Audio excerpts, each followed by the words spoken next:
तो जो हम कोई अगर आने वाला नफ़रत कर रहा है हमसे, यानी नए आने वाले से, तो ज़रूर नया आने वाला भी देखेगा कि उसका एक्ट तो कोई ऐसा नहीं है जो डिसाइड कर रहा है। आखिर ये लोग अपने आप को तो एक दूसरे से नफ़रत नहीं कर रहे ना।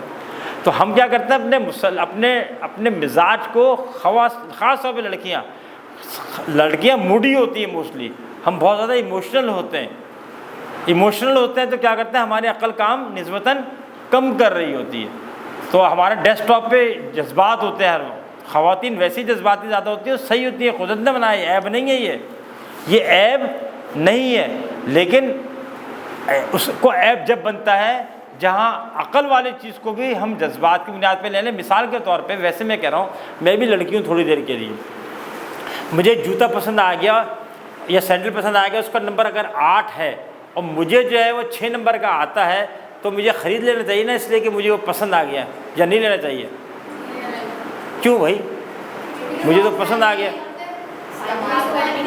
पहन नहीं सकता, पहनूंगा तो लगा के चलूँगा, चाहे कितनी भी इसमें रुई लगा दूँ, कितने कपड़े ठूस दूँ मैं, सही है ना। इसी तरीके ज़िंदगी में बहुत सारे फ़ैसले होते हैं जहाँ अक्ल चाहिए होती है, वहाँ पे जज्बात नहीं चाहिए होते हैं। तो वहाँ हम जज्बात लेके आ रहे होते हैं। जैसे आप में से कई लड़कियों ने जो ना ये सुखा होगा घर वाले से, क्योंकि मेरी फला सहेली ने फला कॉलेज में दाखिला लिया है, लिहाजा मैं भी फला कॉलेज में दाखिला लूँगी। तो दाखिला जज्बात की बुनियाद पर होना चाहिए या अक़ल की बुनियाद पर होना चाहिए? अक़ल की बुनियाद। तो इस तरह बहुत सारे ज़िंदगी के मज़बात। तो आप क्या करें कि हम अपने डेस्कटॉप के ऊपर उन जगहों पे जहाँ जूते की तरह, कपड़े की तरह, ठीक है ना, और चीज़ों के चश्मे की तरह, अगर मिस का चश्मा का जो नंबर है 1.5 है, लेकिन जो इन्हें पसंद आया था ना वो 3 नंबर का था, तो 3 नंबर बैठने तो नहीं।